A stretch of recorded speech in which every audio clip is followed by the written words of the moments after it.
a financial institution, whether it be a bank or a fund or whatever it is, regulatory requirements are pretty heavy in most, and they affect different institutions differently. So those institutions are always trying, and different banks, different financial institutions are trying to balance their books in different ways. So often that affects things like their risk appetite for particular industries. So, if we look at the childcare industry at the moment, that's starting to get a bit of movement again.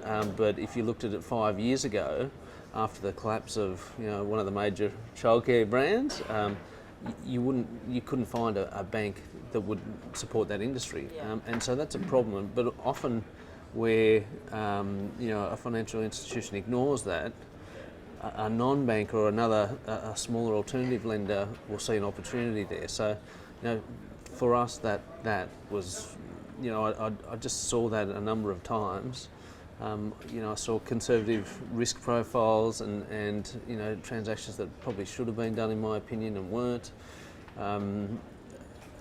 So I think defined risk appetites and changing risk appetites always left certain parts of the business community and the corporate community out in the cold, so to speak, and there has to be a solution for those business owners somewhere, and I wanted to help them find it.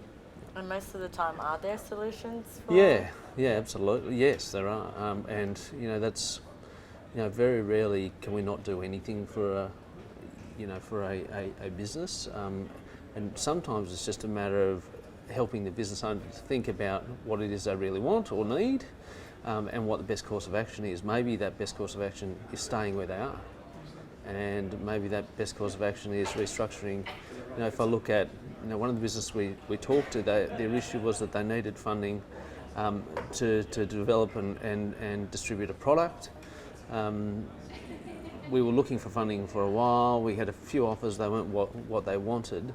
But what we ended up doing was simply going back to one of their suppliers, who said they would absolutely not negotiate, and we ended up going back to them and negotiating the terms, so the supplier actually ended up in effect funding what they needed. That wasn't a financial outcome, but that was a business outcome that was what the client wanted. So.